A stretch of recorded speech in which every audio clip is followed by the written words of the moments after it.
যুক্তরাষ্ট্রের গণতন্ত্র রক্ষায় দেশবাসীকে ঐক্যবদ্ধ হওয়ার আহ্বান জানিয়েছেন প্রেসিডেন্ট জো বাইডেন। বুধবার জাতির উদ্দেশ্যে দেয়া ভাষণে তার প্রার্থিতা প্রত্যাহারের কারণও জানান তিনি। বলেন, নতুন প্রজন্মের হাতে মশাল তুলে দেওয়ার এখনই উপযুক্ত সময়। ভাষণে ডেমোক্রেটিক পার্টি থেকে পছন্দের প্রার্থী হিসেবে কামালা হ্যারিসের নাম ঘোষণা করেন প্রেসিডেন্ট। তবে ডোনাল্ড ট্রাম্প বলেছেন, নিশ্চিত পরাজয় জেনেই নিজের প্রার্থিতা প্রত্যাহার করেছেন বাইডেন। প্রেসিডেন্ট নির্বাচন থেকে সরে দাঁড়ানোর পর ওভাল অফিস থেকে জাতির উদ্দেশ্যে প্রথম ভাষণ দেন ৮১ বছর বয়সী জো বাইডেন। বলেন, দেশের গণতন্ত্র রক্ষা করার কোনো বিকল্প নেই। যুক্তরাষ্ট্রে রাজা শাসন করেন না, শাসন করেন জনগণ। ইতিহাস আপনার হাতে, দেশের ক্ষমতাও আপনার হাতে।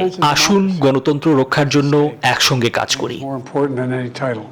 এই সময় নির্বাচন থেকে সরে দাঁড়ানোর কারণও জানান তিনি।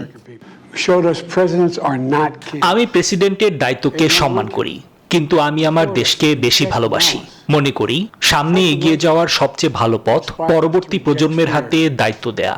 আমাদের জাতিকে ঐক্যবদ্ধ করার সেটাই উত্তম পথ। ভাষণে ডেমোক্রেটিক পার্টি থেকে পছন্দের প্রার্থী হিসেবে কমলা হ্যারিসের নাম ঘোষণা করেন জো বাইডেন। বলেন, ট্রাম্পকে হারানোর জন্য তিনি সবচেয়ে ভালো প্রার্থী। এ সময় কমলাকে পরিশ্রমী ও মেধাবী নেতা বলেও উল্লেখ করেন বাইডেন।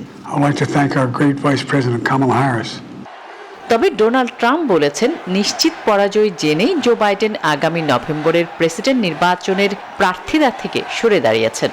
নর্থ ক্যারোলাইনায় এক নির্বাচনী প্রচারণায় এমন দাবি করেন এই রিপাবলিকান প্রার্থী। এই সময় কমলা হ্যারিসের সমালোচনাও করেন ট্রাম্প।